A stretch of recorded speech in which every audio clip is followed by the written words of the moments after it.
Welcome to the January Plan with me. If you're new here, my name is Kanova. If not, welcome back. Alright, I am not going to waste time. I'm very excited about this month's bullet journal spread. I have been thinking about doing this spread for a long time and putting it off for one reason or another, mostly because just like the wind, I just sort of change my mind and get inspired by other things. The spreads this month are inspired by stained glass, in particular the work of Louis Comfort Tiffany, but as always, I am filtering these ideas through my own personal lens and preferences.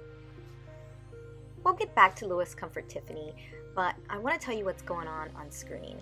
I originally thought I would design my own stained glass windows, but saw so many beautiful patterns online, I thought, why make this so hard? I found some pieces or patterns online that I really loved, and I scaled them down to Ujo size and started to work towards how I was going to render these items. I started working with watercolor paint.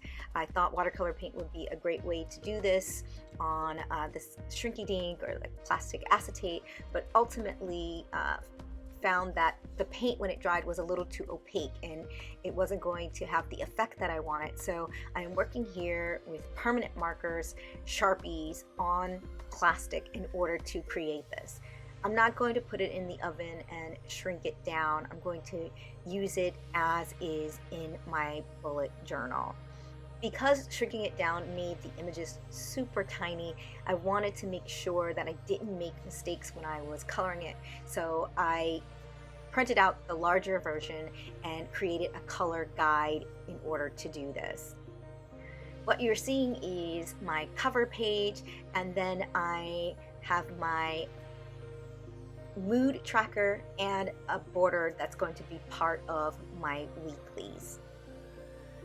Now I found that black Sharpies just didn't give me that dramatic effect that I wanted, so I decided to go with some puff paint, and luckily these come with very fine tips and it was perfect for going in and rendering out the lines and details that you normally see in stained glass.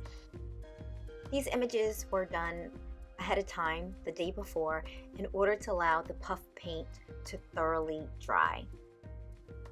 So right now I am putting in the black lines for the mood tracker. You will see that I have not put any color in because most of this will be colored daily in order to track my moods for the month. So this ledge or border is going to be part of my weekly Dutch door spreads. I love doing this. It's a great way to sort of economize and save time. And also you just create these beautiful images and it's nice to see them throughout the month instead of just for 7 days. This is the only stained glass window that wasn't a set pattern that I found on the internet. The ledge had very specific measurements and proportions that needed to be considered. So I looked at a bunch of different patterns and basically came up with my own. I'm pretty happy with this for my first time designing a stained glass window. Alright, so in order to create the stained glass effect, I knew that I wanted it to be dramatic on the cover page, so I decided to use part of my Arch and Armor blackout journal to sort of isolate the image and make it the star, but I also wanted it to feel like the sun was coming through, so I used a prismatic paper that I found at Michael's to sort of represent the sun. Now I cut out these stained glass pieces wider than the image in order to have a space that could be glued down to the bullet journal. You'll see here that I put down my washi tape first. It's in similar colors to that sun background, sort of like a rosy gold color. And at first I thought that taping this down would be the best idea, but then I just noticed movement and changed my mind and decided that gluing it down would probably be the best option. So with some permanent adhesive, I glued the stained glass portion down to the bullet journal I highly recommend putting a sheet of paper behind glued items so the glue doesn't transfer to your pages, so you're not pulling up glue or ripping the pages.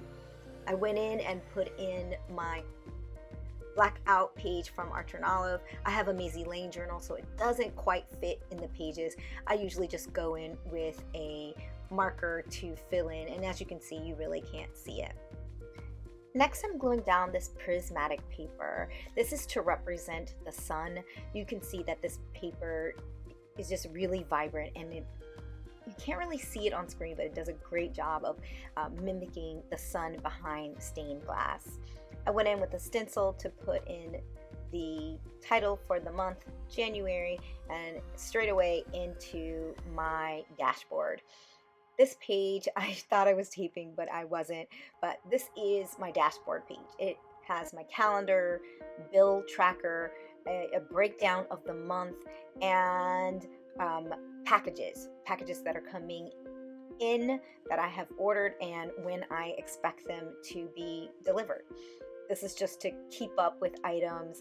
I never really know how much I'm going to order within the context of a month, but I never run out of room, so not too many, which is good. This spread would have been perfect in a blackout journal.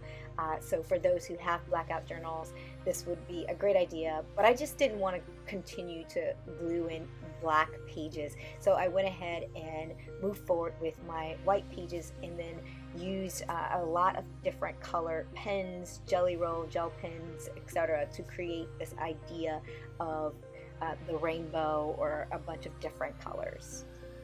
Let's get back to Louis Comfort Tiffany. He is the son of the famous jeweler Charles Louis Tiffany. He decided to not go into the family business, but to strike out on his own, but to still do some art and design work. He ended up creating the famous Tiffany lamps, windows, and some vessels that we don't see too much of. And it was his work that inspired these spreads. Earlier this year, I had a memory of seeing a Tiffany lamp in person.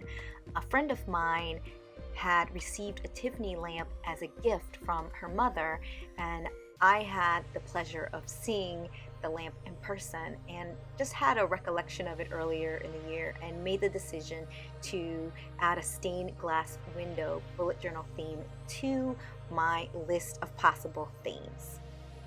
So I am sticking with the Alistair method that I started to use in December. I found it very useful, and things are going to pick up and get pretty busy in January, so we'll see how this goes. I do a line a day spread. I love this spread. It's my chance to check in at night and say how the day went for me. There's my audition tracker. These are workhorse spreads for me. It contains all the information I need to track for auditions that I am both going to in person and submitting via video. There's a lot of things that you need to remember once that audition is over, or even in the process of preparing for it. Continuing with the theme of variations in color, I'm using a multicolored stamp pad to stamp in my dates for my weeklies. I use paper in between because I try to use the number only once, so I go through the whole process of stamping and I don't want the color to bleed from one page to the next. So this is my mood tracker. I still want that prismatic effect, so I'm gluing down the paper, and this time I'm going to glue directly over the paper. The glue dries clear, so it doesn't really harm the image. I'm also going in and putting in my ledge. This gets messy, so I wanted to make sure that my pages were done first. Normally I would go in and complete each page one at a time, but in this case I felt it was important in terms of sort of making sure I am managing mess, if you will, and so I went in and glued the items in and gave them a moment to dry. This is sped up so you don't get to see that. I'm using a sort of prismatic washi tape in multiple colors to keep with my theme and just to add a little bit of colors to the pages. For the most part, these weeklies are really straightforward and simple, and I'm pretty pleased with how everything came together.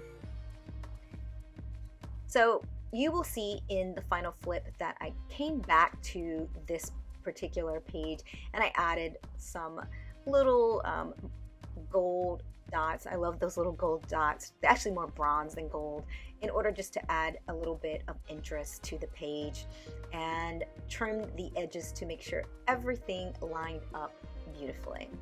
All right, let's get to the final flip. I almost didn't do this setup just because things get really busy in terms of time this time of year when you have a bullet journal channel and you have a lot of videos to get out in a very short span of time. But I was complicating things in my head, thinking this was going to be much harder than it was, and it turned out to be one of my simplest spreads to date, and I'm really happy with how it came together overall.